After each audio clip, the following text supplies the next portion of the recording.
Hello, bienvenue dans ce 4e jour du calendrier de l'Avent pour réaliser le plaid au tricot. Aujourd'hui, nous allons réaliser une fausse côte anglaise.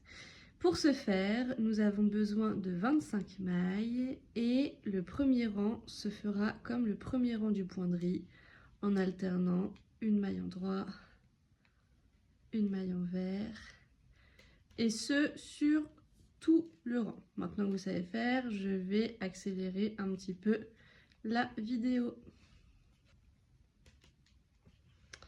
Donc voici mon premier rang terminé. Donc c'est le rang en droit. Et sur tous les rangs impairs, vous allez réaliser justement une alternance de maille en droit et maille en vert. Donc vous allez répéter ce rang-là, tous les rangs impairs. Et pour les rangs pairs, vous allez tricoter toutes les mailles à l'envers. Et là, vous alternez pas, vous vous posez pas de questions, vous les tricotez toutes à l'envers.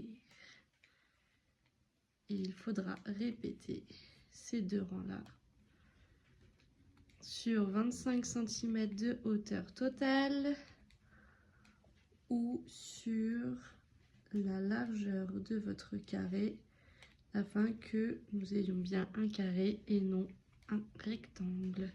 Donc je vous laisserai bien mesurer la largeur de votre carré et de faire la même largeur. Normalement, tous vos carrés sont censés avoir la même largeur. Si ce n'est pas le cas, je vous invite à tricoter les carrés qui sont un peu plus petits, donc qui sont plus serrés, avec des aiguilles plus grosses. Donc là, sur deux rangs, ce n'est pas ultra visible, mais vous allez avoir une alternance de lignes, enfin vous aurez une ligne avec que des V, et celle d'après, on va avoir une boule, un creux, une boule, un creux. C'est vraiment un petit mixte entre le jersey et le point de riz. Je vous laisse réaliser ces deux rangs en alternance sur la totalité du carré et vous allez vite voir le motif apparaître. Je vous retrouve demain pour le 5e jour et donc le 5e carré de la couverture au tricot. À bientôt!